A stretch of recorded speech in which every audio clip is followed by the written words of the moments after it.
আসসালামু আলাইকুম। তো হচ্ছে যারা ডক্সে কাজ করবেন তো তাদের জন্য যে আপডেট অবশেষে তারা ডিপোজিট অপশনটা চালু করে দিচ্ছে এবং উইথড্র করতে পারবেন।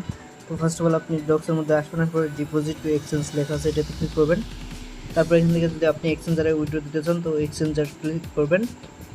তো আমি আপাতত এক্সচেঞ্জারে দিচ্ছি, তাই এক্সচেঞ্জার সিলেক্ট করার পর কন্টিনিউর উপর একটা ক্লিক করে দেবেন। দেওয়ার পর এখানে দুইটা এক্সচেঞ্জারে আপাতত রয়েছে, ওকে এক্স অ্যান্ড বাইবিট। তো আমি চাচ্ছি আমি বাইবিটে করবো কারণ ওকে এক্স তো আমার নাই। তো সিলেক্ট করে দেওয়ার পর ইয়েসের আবার এখানে ইয়েসের উপর ক্লিক করে দেবেন। তারপর এখানে চাচ্ছে Bybit UID, dog deposit address memo. তো এগুলো হচ্ছে বাইবিটে পাবেন। বাইবিটে চলে যাচ্ছি আমি। তো বাইবিটে চলে আসার পর এখানে যে ডিপোজিট অপশন আছে ডিপোজিট অপশনের উপর একটা ক্লিক করে দেবেন। তারপর ডিপোজিট ক্রিপ্টো লেখা আছে এটাতে একটা ক্লিক করে দেবেন।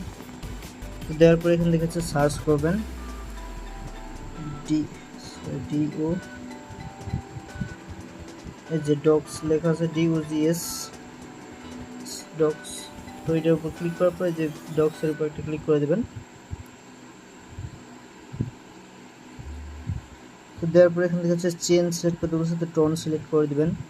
দেওয়ার পর ওকে আসতে ওকে ক্লিক করে দেবেন। দেন এখান থেকে যে ডিপোজিট অপশন এখানে ডিপোজিট অ্যাড্রেসটা কপি করবেন।